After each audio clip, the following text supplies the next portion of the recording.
Imagine a town so unlucky that its only real export is canned sardines nobody wants, and then one day, food starts falling from the sky. That's the setup for Cloudy with a Chance of Meatballs, an animated comedy about a misunderstood inventor, a machine that changes everything, and a lesson about knowing when a good idea has gone too far. Let's break down how it all unfolds. Our story opens on a tiny island town called Swallow Falls, a place so small it barely shows up on maps. The town's one claim to fame used to be sardines, but after the world decided it hated sardines, the local economy collapsed and the whole place became something of a laughingstock. We meet our hero as a kid, Flint Lockwood, a boy obsessed with invention. From a young age, he's constantly building strange, ambitious gadgets in his makeshift home lab, most of which go hilariously, disastrously wrong in front of the entire town. Spray-on shoes that never come off, a monkey thought translator that mostly just makes his pet monkey more sarcastic. Every invention causes some kind of chaos, and every failure chips away a little more at how the town sees him. He becomes the guy everyone quietly rolls their eyes at, except for his father, a gruff, old-fashioned sardine fisherman who loves him but has no idea how to relate to a son who thinks in inventions instead of nets and bait.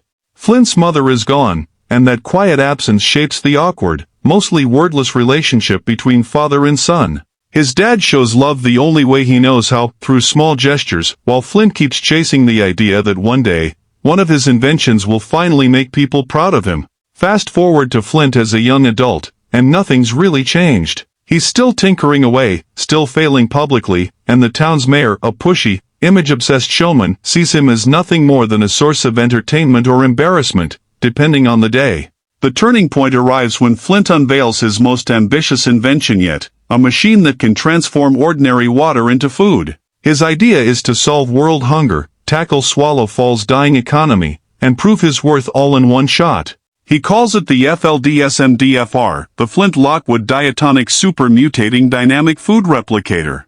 Of course, the demonstration in front of the whole town goes wrong. The machine overloads, causing a wave of destruction, and the mayor, furious, orders Flint to get rid of it.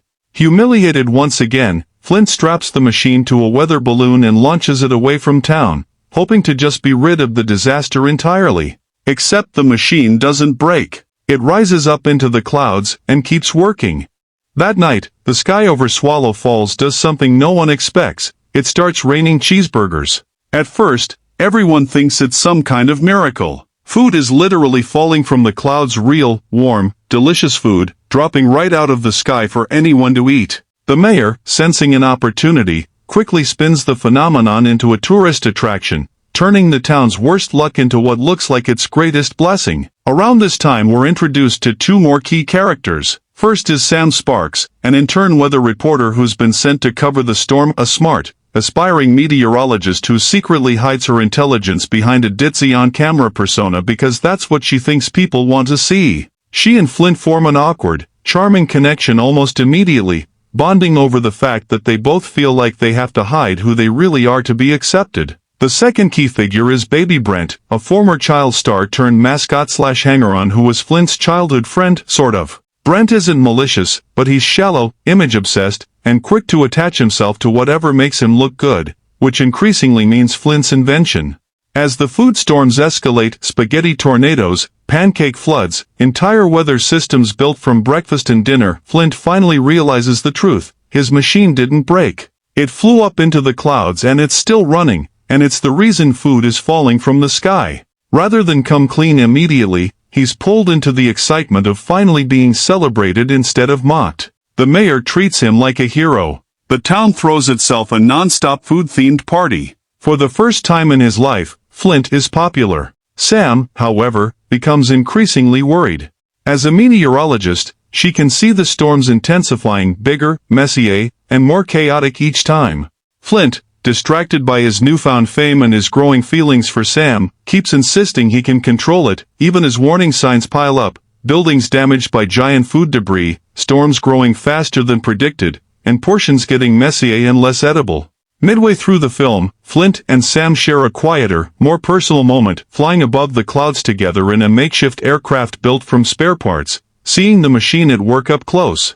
It's the emotional heart of the story, two people who've spent their whole lives performing a version of themselves finally letting their guard down with someone else. But back on the ground, greed complicates things. The mayor, drunk on the tourism dollars and global attention Swallow Falls is suddenly getting, pushes Flint to crank the machine's output even higher, bigger portions, more exotic foods, more spectacle, ignoring every warning that the device is becoming unstable. Flint's former idol, a hammy, world-famous scientist named Chester V, shows up partway through the story, dazzling Flint with praise and an offer to bring him into his prestigious research company. For a kid who's spent his whole life being dismissed, this attention is intoxicating, and it's part of what pulls Flint's focus away from the machine's growing instability at the worst possible time. Eventually, the machine spirals completely out of control. Fueled by the mayor's demands for bigger and better food spectacles, it starts generating monstrous, mutated food, giant living chickens made of poultry parts, sharks made of gelatin,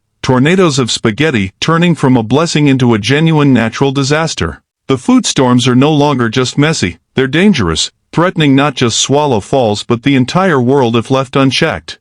Sam tries to warn everyone, using her real scientific expertise for the first time without hiding behind her ditzy TV persona. But between Flint's fame going to his head, Brent's jealousy boiling over, and the mayor's refusal to stop the party while the cameras are rolling, nobody listens in time. Everything comes crashing down, literally and emotionally. Flint discovers that Chester V's fascination with him was never really about mentorship, it's about the technology, exposing the same pattern Flint spent his whole life fighting against, being valued for what he can produce rather than who he is. At the same time, his relationship with Sam fractures under the pressure of the spiraling disaster, and his fame-driven distance from his father comes to a head as well. Hitting rock bottom, Flint is forced to confront the truth. Chasing approval by being impressive has cost him the people who actually cared about him for who he is, especially his dad, whose quiet, steady support Flint had been too dazzled by fame to notice. With the storm now a genuine global threat, massive mutant food formations barreling toward populated cities, Flint realizes he's the only one who can stop it, and that doing so means destroying his own invention, the one thing he thought would finally make him matter. The climax sends Flint, Sam, Flint's dad, and a small ragtag crew flying directly into the heart of the mutant food storm, aiming for the machine itself, now buried deep inside a mountain of monstrous, sentient food creations. It's chaotic, colorful, and genuinely tense, giant living food monsters attacking the group as they fight their way toward the machine's core.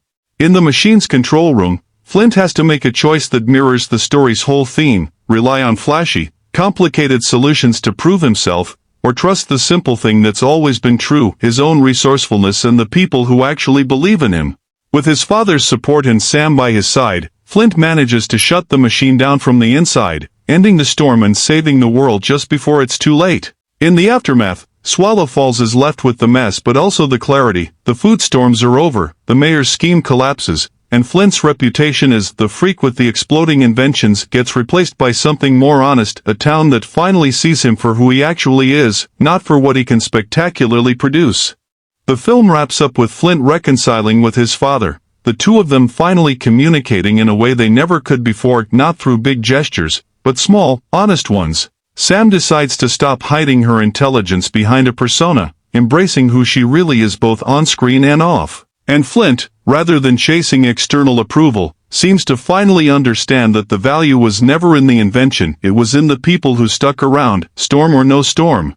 The last images show Swallow Falls picking up the pieces, a little worse for wear but with its people more genuinely connected than they've ever been, closing out the film's message: real belonging doesn't come from spectacle. It comes from being honest about who you are. And that's the full story of Cloudy with a Chance of Meatballs, a movie about a machine that makes food fall from the sky, and underneath all that chaos, a story about learning that you don't have to perform for people to be worth loving. If you enjoyed this recap, let me know in the comments, and don't forget to like and subscribe for more animated movie breakdowns.